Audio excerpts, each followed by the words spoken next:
Alright, we back. So, I was thinking about it. I was like, what do I do in the time we're waiting for UFC 6? In UFC 6, you can master fighters, and they become part of like your gym, and they'll go to like their own little tab. So I said, what can I do? So, until UFC 6, I'm just going to drop gameplay of me using the fighters I'm going to try and master in UFC 6. First one being Carlos Prates. Of course, we all love Carlos Prates, but is it something about the power, the elusiveness, the way he's moving right now that's just like everything's clicking? I was like, he's got to be the first one. So, right here, just the intro. This guy quits in a minute, but we're going to get more fights, so let's get to the next one. Ready to fight? Ready. Good. Alright, so main thing with Prates, honestly, he likes to work off of a few things, mainly his teeps, his knees, and his straight, right? But, not his straight right, but you know what I mean, his straight. So, when you work off of those weapons, you're gonna feel like you're doing the right things. That's what I loved about the beta, and that's why I'm very excited for 6, because if you can just work to your strengths, you'll find success. Now, does that mean you're just gonna walk through everybody if you use a straight, a teep, a lead hook? No. You have to set things up. You have to find your range. So right here, right? You saw that the way it goes, I'm in and out trying to find my range without being hit, but he went for a clinch. I landed a 1-2 for free. Right there, he overextends. We're landing leg kicks because he's, one, overextending on his punches, still pressing buttons and not blocking, and two, we're timing it in between where he's clearly trying to attack. You have to pay attention to what your opponent is doing. The main thing being, if you know that they like to throw in ones, you gotta take your time, because if they only throwing a jab or they're throwing a straight or something like that, they'll be able to block if you try to throw something really big back. But if they're throwing combos, if they're always throwing 1-2-3, or they're throwing 1-2 and a kick, you can do stuff like this where they're just setting themselves up to be damaged very badly, and you can always find your shot. Case in point, this fight is over. Like, that fight was what, like 2 minutes? All because he's overextending. This is why I think people are going to run into a lot of problems in UFC 6, because I realize the community isn't that patient. And when you're fighting against somebody like Prates, you have to pick your shots and be smart about what you're doing, or else you're just going to run into power. I mean, not much you can really do against a really good straight timed as you're like whiffing an overhand. That's going to flatline you. So, you got to really be smart about your shot selection. Next fight being against the Ian Gary, where in real life, we saw Ian nullify it. We saw him nullify it with obliques, range finding, his own jabs and straights, and high kicks. He threw a lot of high kicks against Prates to occupy his left hand. You can't throw a straight if you're blocking a high kick. So in real life, that's one of the things you can kind of do about it. But in the game, do you really want to throw high kicks at somebody that knows what they're doing? Eventually, they're going to duck one. That's just how UFC games have worked. But here, we're going to take our time, because Ian Gary is what? Lanky, strong, has good 1-2s. Doesn't have great power in this game. I believe it's like a 92.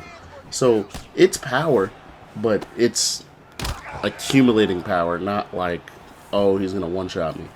Now, I do say that to say, though, that doesn't mean you can just stand in front of Ian Gary and get picked apart. Like, this guy's throwing slip hook, slip hook, slip hook. I'm trying to find a way to get my hook off, but also, if he doesn't throw the slip strike, we can just tag him up and pepper him with shots.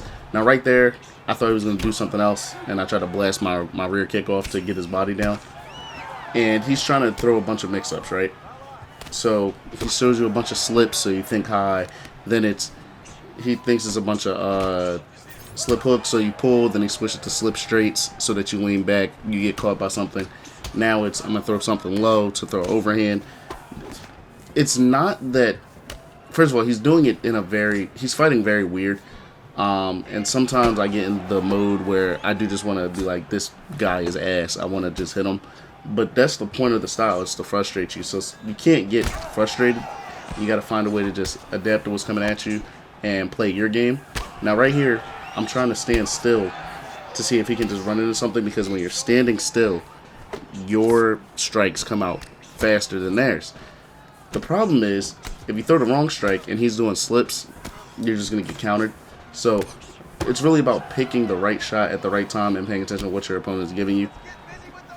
The mixing in of a leg kick, though, with slipping is interesting, because it tries to create a dilemma. But if you just stand at the right range, which I'm trying to walk forward here, but if you stand at the right range, you're going to be able to see the kick coming out, and you're going to be able to see the slip coming out. So either way, you'll be safe. So the whole thing is about occupying space, but not being hittable. Now, at the same time, you can't just stand in space, because then nothing will happen.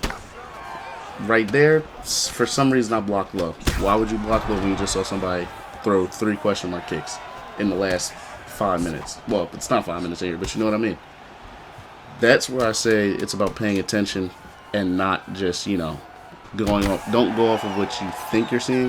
Go off of what you've seen.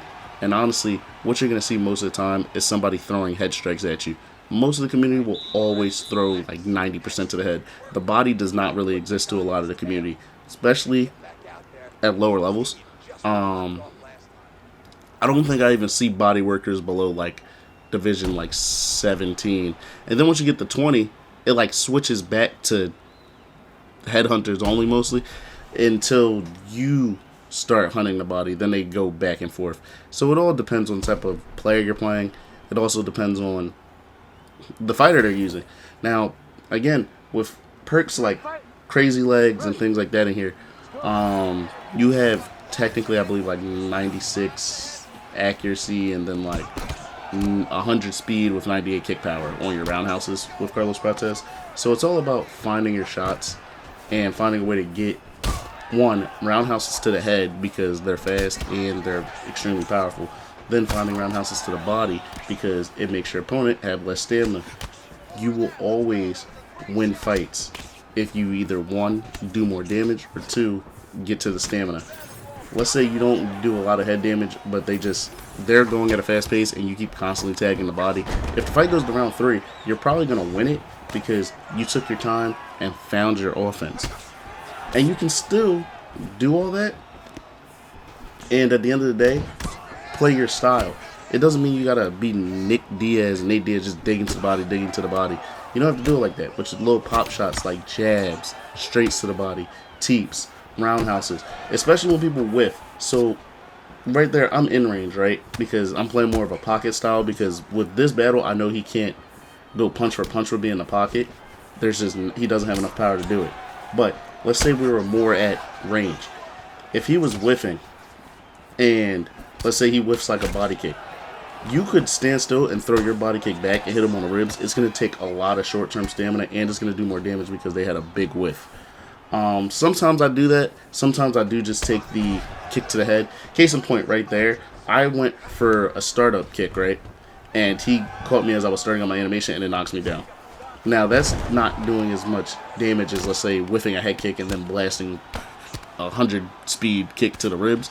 But it's still doing more than just them standing there blocking high and you just blasting a shot to the ribs. You know what I mean? So it's all about shot selection, especially when you have power. The more power you have, the less punches and strikes you have to throw. You do not have to throw as many strikes with Ilya as you do with Jake Matthews. You know what I mean? So if you can get your distance control down and you can get your shot selection down, you'll find a way to just be more successful. It's really about how comfortable you are at range and when things aren't happening. See, the main thing I used to struggle with is when nothing was happening, I feel like I had to make something happen. And then that's how you run into mistakes. So I say all that to say, don't do that. Just play your game and find your shots. Like right here, I had a stamina advantage, postured up, held L1 and R1, got up to stack guard, boom. We just beat on him, and the fight's over. Didn't even have to do anything, crucial. Just showing a quick, effective win with Prates in a game that honestly wasn't the most Prates like, where I was blasting leg kicks, but that's because he was throwing such wild things. I said I'd say that's about it for Carlos Prates. More of these videos coming, and yeah, we'll just see what fighters we have in the future. But stay tuned and coming for the next one.